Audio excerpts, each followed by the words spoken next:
Excellencies and dignitaries in the dais, in the audience, good afternoon. Thank you very much. Mr. Dole wanted me to speak on ancillary services and energy storage, two subjects which are interrelated. But looking at the audience, I don't see most of them as hardcore electricity people who understand what is ancillary services, which is a very complex topic. So I'll try to explain it in as plain, simple English as possible. You all know power stations generate electricity, and it is paid basically for the capacity and for the energy. For the megawatt, for the capacity ensuring a charge is paid, and for the kilowatt hour, the units of electricity which is injected. So power stations get paid for giving the assurance of giving electricity as well as giving the kilowatt hours for electrons in real time. Very simple. There are contracts, it's managed. But in real life, operating a thermal power station or a hydroelectric power station or DG set or whatever, it's not that simple. Electricity cannot be generated and left. Somebody has to consume. Somebody has to consume somewhere, or you have to store it. Now there are technologies to store. I'll come to that later. So hundreds of power stations of different capacity injecting electricity into a grid. The grid operator managing that, and millions of people, billions of devices consuming electricity, which the grid operator has no control on the devices which people are using. So how do we, supply and demand should be balanced in real time, in milliseconds, it should be balanced. Otherwise, voltage will vary, frequency will vary, the generators will trip, you will have no electricity. This is a very complex business which was going very okay for hundreds of years, over 100 years, mainly because the traditional power plants, in every power system they had some hydro plants can be varied, and they kept 5% spinning margin or spinning reserves. So 100,000 megawatt when we are operating, another 5,000 megawatt is spinning. It can come online if you switch on your motors or if you switch on some of your load, that 5% spinning reserve, 1, 2, 3, as you need it in real time, that can kick in. So the grid is balanced. It's like walking on a rope.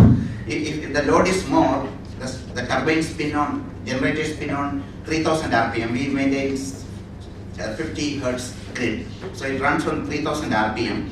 So more load than what is actually injected into the grid, the 3000 it will start coming down. 2999, 98, 97. When that happens, the frequency from 50 it will start coming down, and that's a threat to the earlier grid. So the spinning reserve will kick in. That was okay. So long the variation was never more than 5%. It operated quite well. But in many regions where they found that that is not enough because the evening peak is much higher, we need more support to the grid. There has to be some plants which need to be operating only in the peak hour. The typical load curve of a day, you have morning peak, some places you have afternoon peak, some places you have evening peak. It is not constant. If you build a power plant, the banker will give money unless only if it is operated for at least 70% of the time, which is like 8,760 hours in a year. It should operate at least 70%, which means about 1 megawatt will give about 8.76 million units in a year. It should give at least 5 million. About 5 million units a year if it is generating, based on which only the return, the tariff, everything is worked out. These are all very ballpark rule numbers I am throwing for the understanding. But in any city, if you look at it, the peak load which is happening in a day or a month or in a season, the top 10% happens less than 100 hours in a year. Almost 8,000 hours in a year that power plant is not used, that capacity is not used. How do you compensate that? So there are peaking plants. Apart from that 5% spinning reserve which need to be compensated, because that kick in whenever there is a imbalance on the grid supply demand, plus peaking plants which comes into service only few hours a day or few hundred hours a year. Those plants are basically called the peaking plants. So that need to be compensated. There has to be a mechanism in the pricing, and they are for giving that. And the third component, which is suppose there is a grid failure. The whole state grid failed. We have to start the power station. Each of the power station to start, you need some small motor to start, small pump to start, then the bigger the generator will get started. So black start. There has to be some DG set, something which should be there in one power station in one area. It's called area controls. In every area control, there will be one station will be designated as black start station, where there will be a facility. A megawatt scale DG set is there, fuel is there, operators are there 24/7. Just in case, once in a decade or once in 25 years, if the grid fails, that will kick in first. And that will start that generation plant, which will start give electricity to more. It takes 2 days, 3 days for the entire system to come back. So there are three different components. One is the primary response, which comes from the spinning reserve. Secondary reserves, which comes from the plants which can kick in fast, which is in few minutes. The latest generation of gas turbines, H-frame turbines, can do cold start from cold start to full load in 7 minutes. So in the past it used to take 15-20 minutes. So the secondary response to the grid comes from the peaking plants, and the third one, which is the traditional three components of ancillary services, which used to be traded in many power markets. In India, it was all by regulation. We said, okay, 5% spinning reserve, which many of the states, they are not able to use it because all the time we are on peak. And also, we allowed 5% voltage variation. Again, if the load is higher, the voltage also will start coming down. So 5% variation we allowed. But these were all fine, going excellent until the share of renewables started coming higher and higher in power system.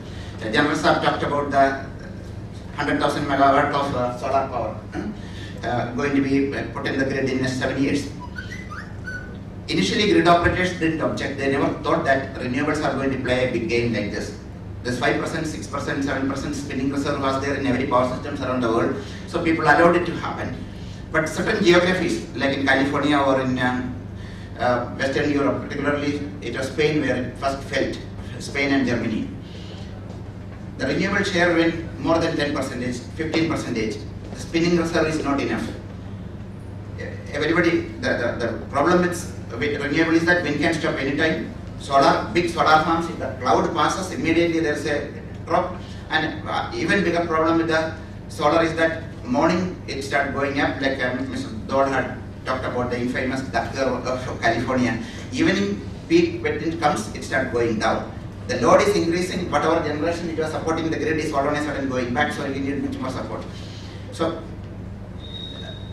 as the percentage of renewables started increasing, grid operators came out with the first solution was to have gas turbines in every area control station. That's a peaking plant kind of a thing to give grid support to the grid. You need two things. One, gas. You need money to buy those peaking plants and put it there. So if the wind stops, immediately this gas turbines kick in and it will be able to support the grid. This went fine until it exceeded 20%.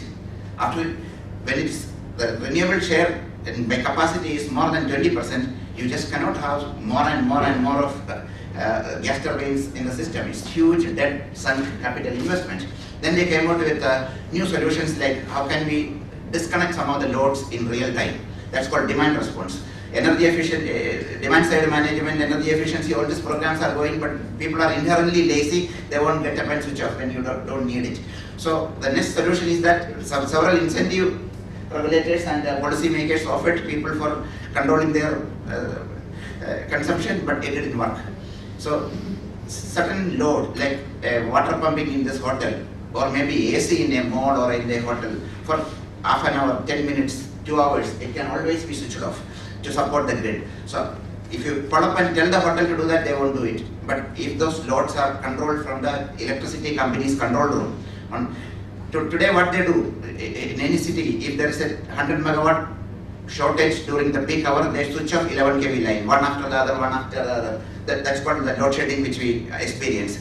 The other way around, think of if they can switch off some big air conditioning plants in 10 malls or maybe 50,000 air conditioners in different places. Air conditioners in different places, or the switch of a button from the utilities control room, in which case people don't need inverter, people don't need daily set in their premises. Your light and fan basic supply will work. Some of the interruptible load, that's called demand response, or automated demand response, which they do it. So people aggregate voluntary loads from different customers like this and offer that as a service which can be operated. It's like a generation service, either you put in or take out the load. And in California, when you had seen more than 30% renewables have come in 2 years ago, you have seen the solar, not just the daily curve going down. In 1 minute also you can see flicker happening. The power conditioning or smoothing need to be done. So the regulators last year came out saying that some 1250 megawatt of batteries need to be put in by the 3 major investor-owned utilities in California. So they already started placing order.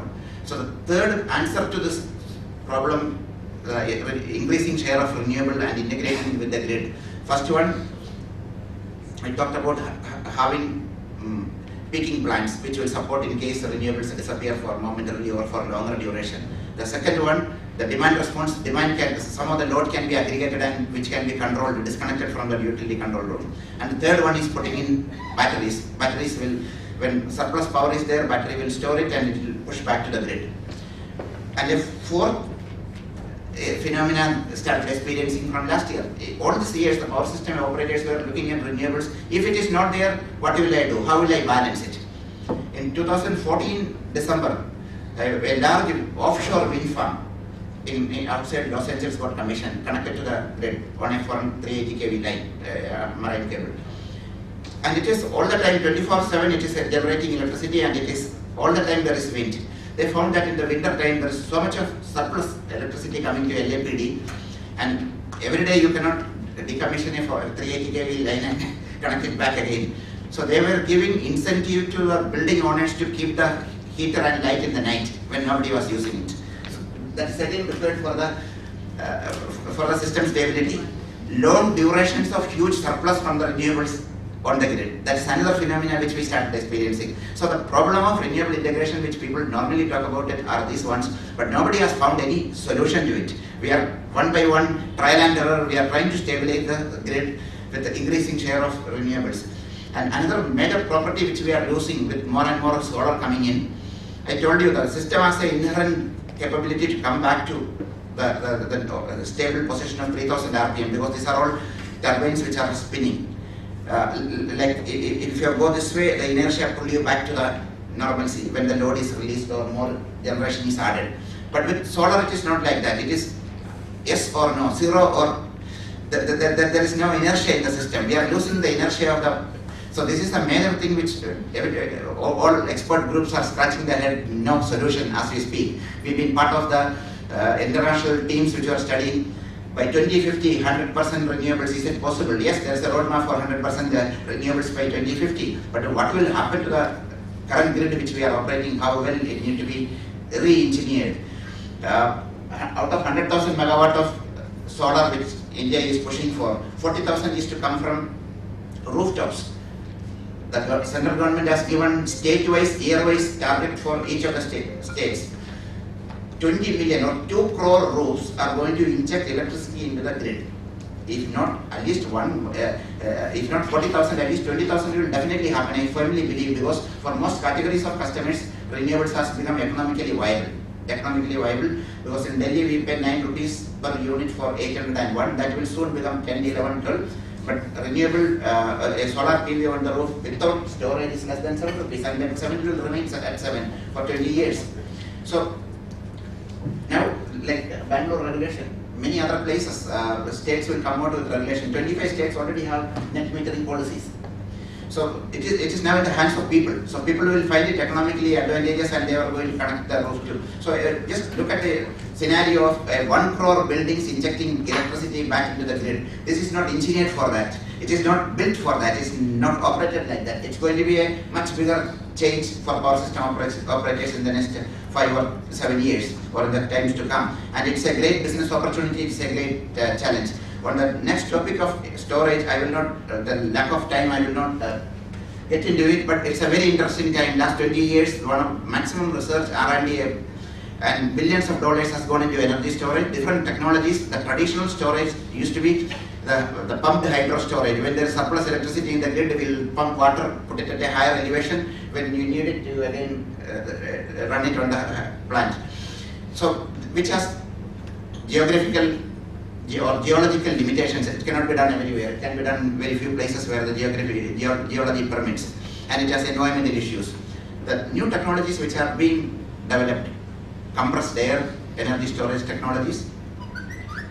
The batteries, there are different type of batteries. The one which has actually really done a tremendous improvement in technology and price is lithium-ion batteries, mainly because of the scale. The smaller one you use in your phones, bigger one on the laptop, much even bigger one on the car, and megawatt scale one connected to the grid. So that gives them volume. The battery chemistry remained the same, and the prices in the last few years has come down by 60-70% of the battery.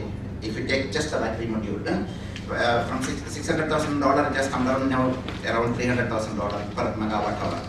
But the power electronics, along with that, the battery, how it is connected to the grid and how the battery energy is managed for charging and discharging, that piece of electronics is still expensive. It's for almost $500,000 per megawatt. That goes by capacity.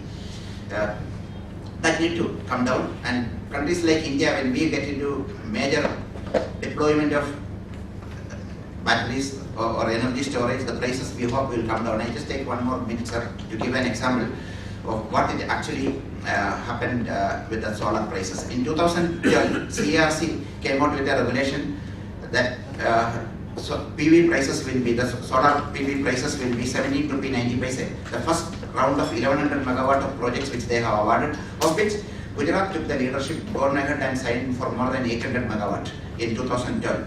Most of those 800 megawatt in Gujarat is commissioned also. That has really given a push to the entire solar industry globally. And other second round, end of 2012, they gone for a reverse bidding. The price from 17 rupee 90 paise came down to 11 rupee 10 rupee band, and today it is below 5 rupees. If you had taken that bold step in 2012 to do that, and particularly Prime Minister Modi, who was that time Chief Minister, 90% of that capacity in the first 17 rupee 90 paise is in Gujarat. Gujarat discoms are today crying that we are paying higher money, but that has given a way for rest of the country. Today, what other states can have solar at less than 5 rupees a unit? 1000 megawatt to 500 megawatt scale solar farms are being built. It's a great opportunity for us. Our initial studies says that if you have 100,000 megawatt of solar or renewable energy, wind and solar combined, we should have something like to support the peaking power, which need to support the grid. We need something around 25%, 25,000. So we don't have gas turbines, but we have a great opportunity here. That's what the ISD have been advocating. The DG sets, the stranded assets in India. The last economic survey talked about 72,000 megawatt of big DG sets in the country, which are again used only few hours in a day. The utility can lease it back and operate from their control room. That is a major game changer. It will be a standby dispatchable DG set from the utility control room through economic model, mutually voluntary, mutually beneficial models. Those DG sets which are already there can be operated for that. So about 25% of them we need to do that to support the grid. Then we need another 20% in energy storage.